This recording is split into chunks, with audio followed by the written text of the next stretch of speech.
দর্শক, রথযাত্রার আরো খবরাখবর জানাতে চট্টগ্রাম থেকে যুক্ত হচ্ছেন সহকর্মী নয়ন বড়ুয়া জয়।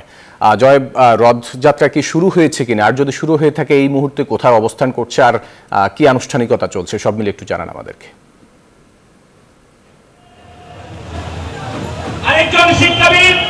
ধন্যবাদ ফয়সাল আপনাকে। একটু পর রথযাত্রা শুরু করবে। দেখতে পাচ্ছেন যে সনাতন ধর্মাবলম্বীদের অন্যতম যে ধর্মীয় উৎসব রথযাত্রা, প্রতি বছরের মতো এই বছরে তার কোনো ব্যতিক্রম আমরা দেখছি না।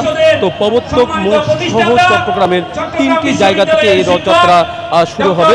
এখানে লাখ লাখ ভক্ত যারা আছেন, ইসকন সহ যারা আয়োজন করেছেন, তো তারা বিভিন্ন জায়গা থেকে ভক্তরা গাড়ি নিয়ে কিন্তু আসা শুরু হয়েছে। দেখতে পাচ্ছেন যে বিভিন্ন গাড়ি করে রথযাত্রায় অংশগ্রহণ করার জন্য সবাই ছুটে এসেছেন। আমরা দেখছি বিভিন্ন পুরোহিত যারা আছে তারাও এখানে এসেছেন। একই সাথে আমরা দেখছি এখানে গুরু যারা আছেন, পুরোহিত যারা আছেন, তারাও কিন্তু আসলে মঞ্চে বসে আছেন। এই জায়গা থেকে হাসান মাহমুদ যে পররাষ্ট্রমন্ত্রী, তিনি কিন্তু আসলে এই জায়গা থেকে রথযাত্রা উদ্বোধন করবে বলে আমাদেরকে জানিয়েছেন।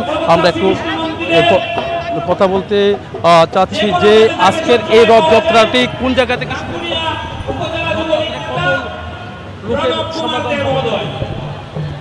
মিনিমাম আমরা 1 লক্ষ লোক আশা করছি।